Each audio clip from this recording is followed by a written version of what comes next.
Y otra vez sonó el lúgubre tambor de Huichilobos. Y sonaron otros muchos caracoles, cornetas y cosas como trompetas. Y todo el sonido de ellos era aterrador. Miramos todos hacia el Alto Cué, donde los hacían sonar, y vimos que llevaban por fuerza los pasos arriba a nuestros compañeros que habían tomado cuando derrotaron a Cortés. Les ponían plumajes en las cabezas y les hacían bailar. ¿Este relato acaso no causa un poco de escalofríos?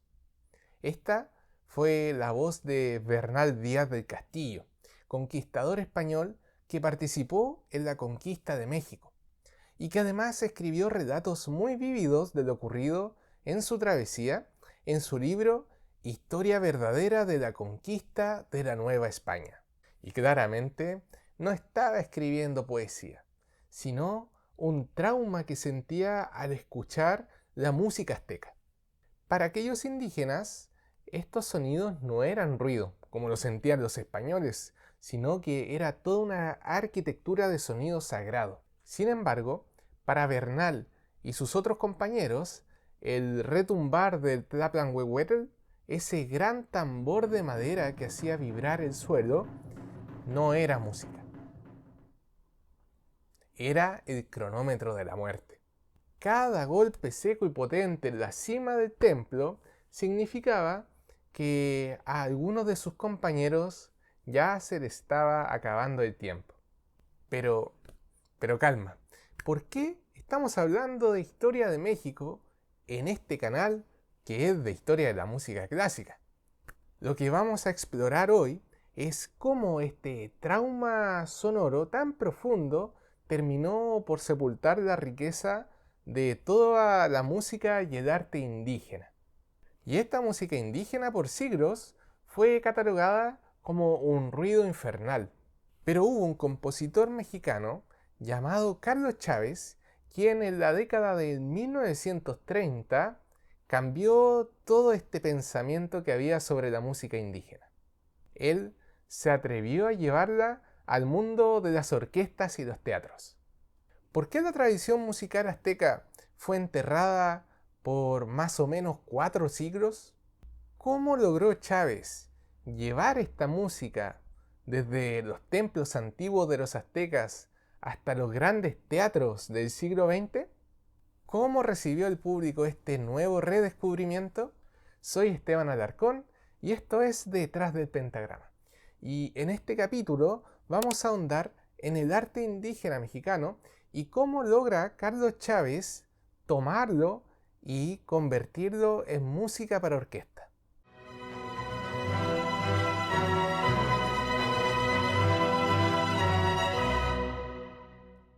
Los relatos españoles sobre la música y la cultura azteca que escribió Bernal Díaz del Castillo en su libro, que fue terminado en el año 1568, creó una repulsión en el mundo académico mexicano hacia esta música.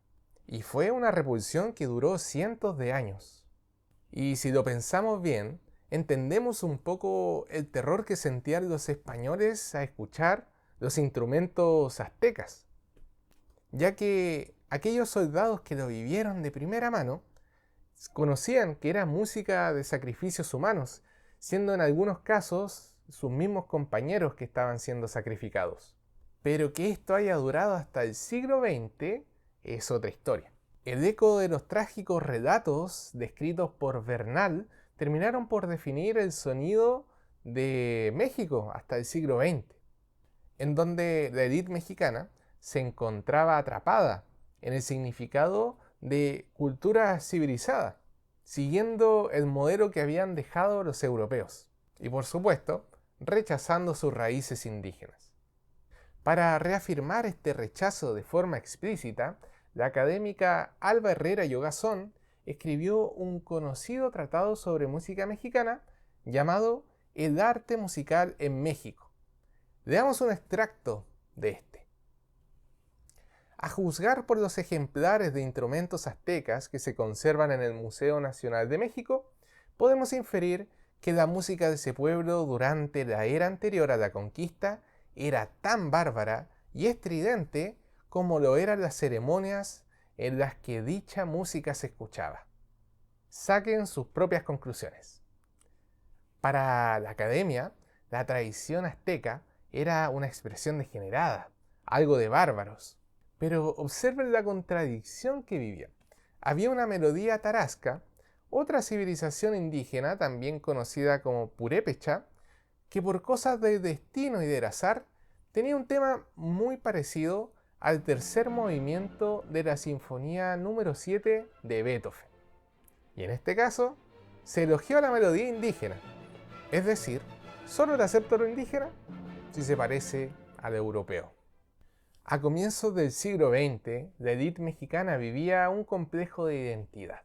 Sentían un profundo rechazo a sus raíces indígenas y se empeñaban en construir una identidad copiando a lo que ya existía en Europa. Por ejemplo, en sus salones el piano solamente era usado para tocar piezas de Chopin, de Beethoven, Wagner, los grandes músicos europeos, mientras la auténtica identidad mexicana permanecía relegada al olvido de los pueblos. Sin embargo, México era el que estaba caminando en contramano de la historia, ya que mientras en este país se escribían tratados sobre la música bárbara y degenerada de los indígenas, en Europa, en los teatros ya se estaba escuchando piezas modernas y disruptivas como La consagración de la primavera de Stravinsky. Obras que ya tengo videos en el canal donde le explico con mucho más detalle. Y lo irónico es que Stravinsky buscaba ese mismo sonido primitivo, brutal y salvaje que ya se encontraba en la música indígena, pero que la clase alta mexicana solamente intentaba esconderla en los museos. Pero en cierto momento todo este pensamiento cambió en México. Hubo una conferencia que marcaría un antes y después en la historia de la música mexicana. Corría el año 1928 y el escenario era la Universidad Nacional de México. Y el protagonista, un joven y visionario Carlos Chávez de tan solo 29 años. En aquella charla mítica, titulada La música azteca, Chávez no solamente presentó su investigación, sino que lanzó un manifiesto. Era hora de regresar a los ideales musicales precortesianos. Para Chávez, la música prehispánica no era solamente una curiosidad de la que se debía investigar, sino que era el núcleo, era el corazón de la real música mexicana. Con una audacia que escandalizó a los académicos de aquella época, afirmó que la etapa musical más importante de México no era cuando intentaban imitar a los europeos, sino la que nació de sus aborígenes. Al analizar el ADN de este sonido, Carlos Chávez fue categórico. Los aztecas no creaban música al azar, sino que su universo se construía bajo una arquitectura propia. Los aztecas mostraron una predilección por aquellos intervalos que llamamos la tercera menor y la quinta justa. Ahora que vamos a entrar en terreno técnico para entender esta sentencia de Chávez, se los voy a tratar de explicar con peras y manzanas. Casi toda la música que hoy escuchamos se basa en la escala diatónica, que es una escala compuesta de 7 notas. Es la conocida do, re, mi, fa, sol, la, si y que vuelve a comenzar en do. Sin embargo, Chávez lo que descubre es que los aztecas usaban otro tipo de escala, de 5 notas llamada escala pentatónica. Y una de las cosas más importantes de esta escala es que no tiene semitonos. Sería como las teclas negras del piano.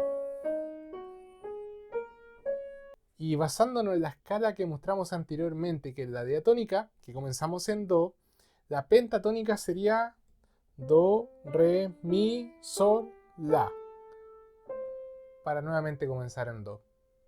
Si nos fijamos, eliminamos 2 notas, que serían el fa y el si. ¿Y por qué esto es vital de explicar? Porque esas 2 notas que fueron eliminadas, que serían un fa, si, empujan al oído a buscar una resolución que en este caso se resuelve con mi y do. Sin esa urgencia o ese empuje, permitía a la música azteca no buscar un final, no ir hacia una meta, sino que eran melodías cíclicas que se podían repetir y repetir y podían empezar como también se podían terminar en cualquier nota. Y aquí es donde aparece el alma de su música, que es el intervalo menor, que por ejemplo es el intervalo entre la y do, que probablemente hacía que los españoles sintieran esa melancolía o lo trataran de asimilar como una tristeza o luto, siendo que era el alma de la música indígena. Porque este intervalo en la menor es de los acordes menores. Al hacer un intervalo mayor suena de forma distinta. El menor da esa melancolía.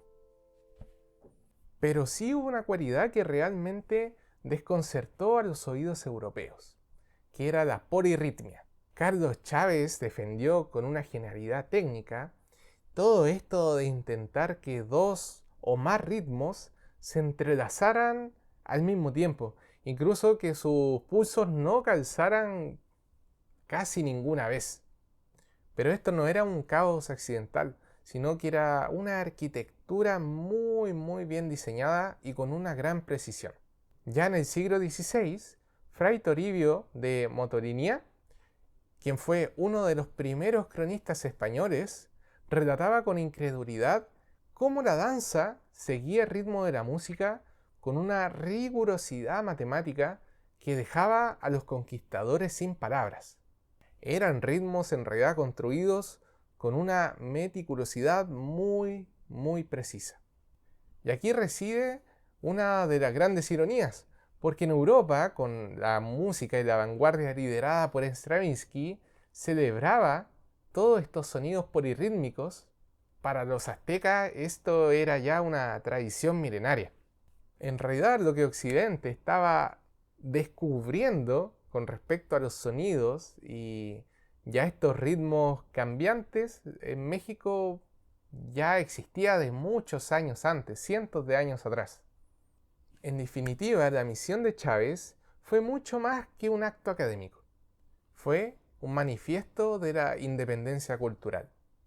Su objetivo era llevar todo este sonido antiguo de México a la categoría de clásico, permitiendo que este país por fin pudiera reconocer su verdadero rostro musical. Pero en realidad el desafío era colosal, porque Chávez no solamente luchaba contra el olvido, sino también contra una cultura que tenía muy impregnada la música europea. Era un público culto, educado con la música de Wagner, de Beethoven, entre otros, y era realmente difícil cambiar todo ese contexto musical. Corría el año 1935 cuando Carlos Chávez decide atrapar este alma musical indígena de México en una obra de 12 minutos. El resultado fue la Sinfonía India, una obra musical que sería parte de lo que se conoce como el Renacimiento azteca.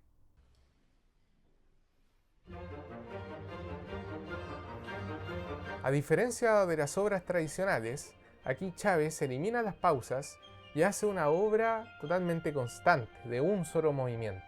Y su objetivo era radical. Él quería despojar la música de cualquier rastro colonial para reconstruir una pieza que representara el alma de México.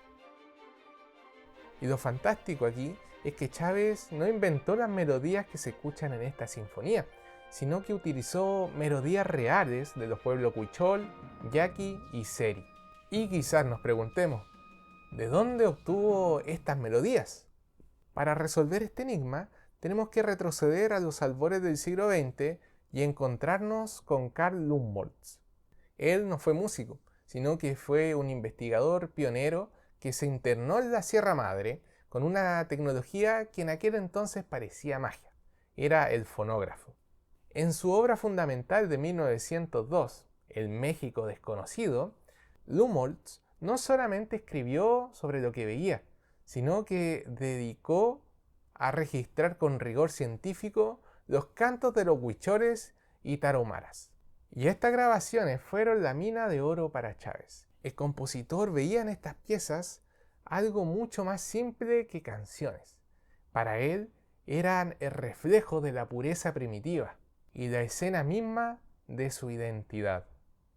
Lo curioso es que estas melodías originales solían ser simples, breves y musicalmente hablando tenían una delgada construcción.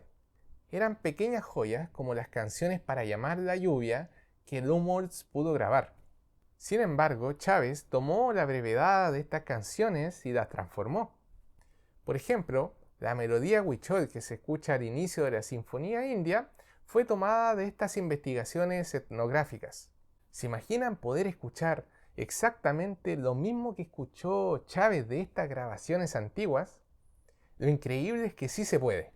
Muchos de estos cilindros de cera originales se encuentran preservados hoy en la Fonoteca Nacional de México. Y gracias a los esfuerzos de digitalización podemos asomarnos a ese pasado. Escuchen con atención este fragmento. Es una grabación de la cultura huichol para llamar la lluvia.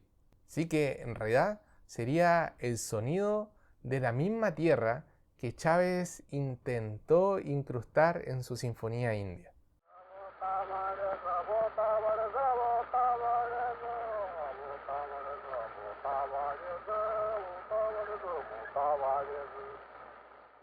Y si lo piensan, en realidad es grandioso que un investigador que fue con un fonógrafo a grabar música de estos pueblos nativos terminó siendo la materia prima para que un compositor mexicano llevara esta esencia de México a los grandes teatros. ¿Y qué podemos comentar sobre la estructura de esta obra? Ya mencionamos que dura alrededor de 12 minutos, es breve. A su vez, la obra se divide en 4 grupos, en donde se busca un equilibrio simétrico, pero muy riguroso. Tenemos el primero, que es la exposición del primer tema, el segundo, la exposición del segundo tema, el tercero, la reexposición, y el cuarto, la coda. Y da un total de 492 compases. ¿Saben a qué sinfonía clásica se parece su estructura numérica de compases? Esa misma, la quinta de Beethoven, la cual se compone de exposición, de desarrollo, de recapitulación y de segundo desarrollo, dando un total de 502 compases. Existen 4 partes que contienen prácticamente el mismo peso, lo cual no pudo haber sido hecho por Beethoven de forma accidental.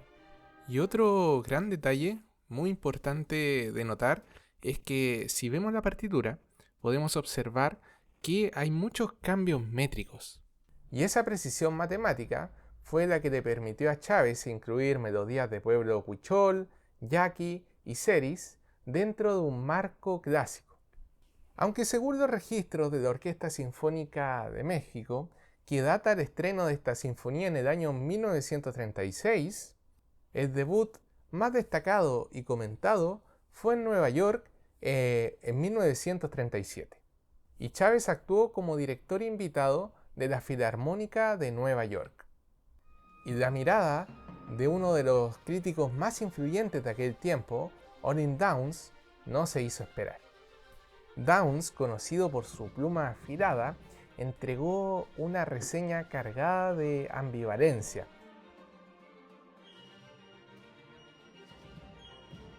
Pero que no podía negar el poder primitivo que tenía esta obra. Para él, esta pieza fue una obra repleta de sabor de la tierra. Downes también quedó marcado por estos ritmos bárbaros, los cuales contrastaban directamente con el refinamiento europeo que se estaba acostumbrado a escuchar. Sin embargo, el crítico no guardó su sarcasmo. Siendo que esta obra ya era breve, duraba alrededor de 12 minutos, este crítico escribió que podría haberse cortado mucho más. Da la sensación que para el oído conservador de la época, aunque era una pieza breve, terminó siendo muy fuerte de escuchar. Ahora nos encontramos en mayo de 1940. El llamado Renacimiento Azteca estaba a punto de vivir su prueba de fuego, y el escenario era el Museo del Arte Moderno de Nueva York. Aquella serie de programas representó el primer esfuerzo formal de presentar todo un panorama histórico organizado sobre el arte mexicano para el público estadounidense. Y para liderar este gran evento, se le encomendó a Carlos Chávez llevar la dirección de los distintos conciertos que se iban a efectuar.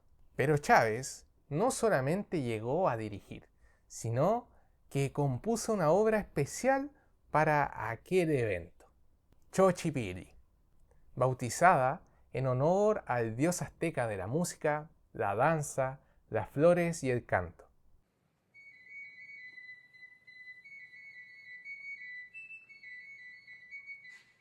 La puesta en escena fue sencillamente radical.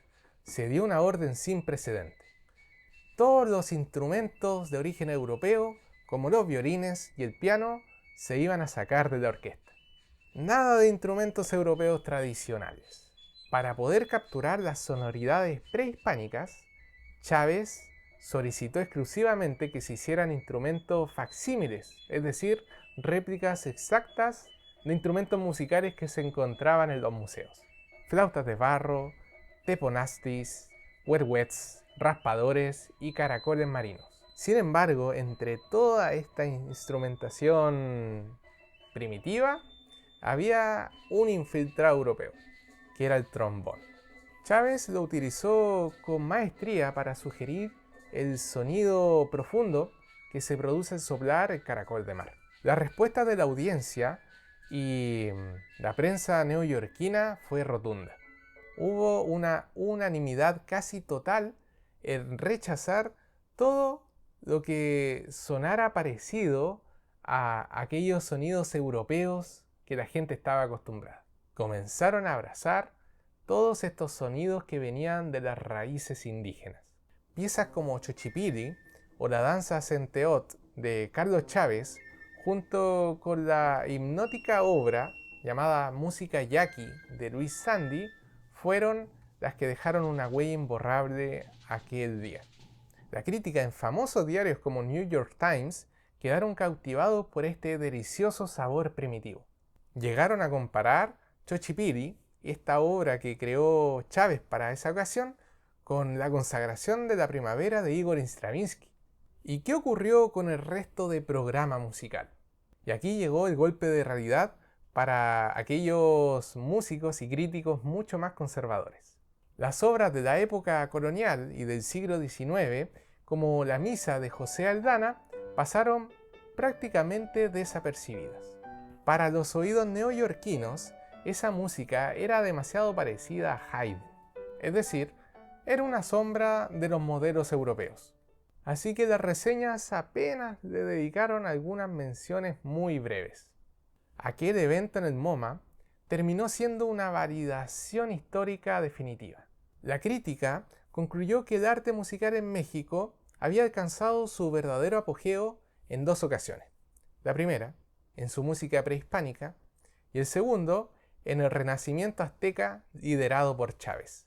Lo que comenzó como un trauma sonoro por los cronistas españoles en el siglo XVI, terminó convirtiéndose, 4 siglos después, en el estandarte de una nación que finalmente se atrevió a mirarse al espejo. Y la importante labor de Carlos Chávez no fue simplemente la de un compositor o un académico más. Fue la de un arquitecto que utilizó todo este sonido primitivo de sus raíces para construir un futuro sólido.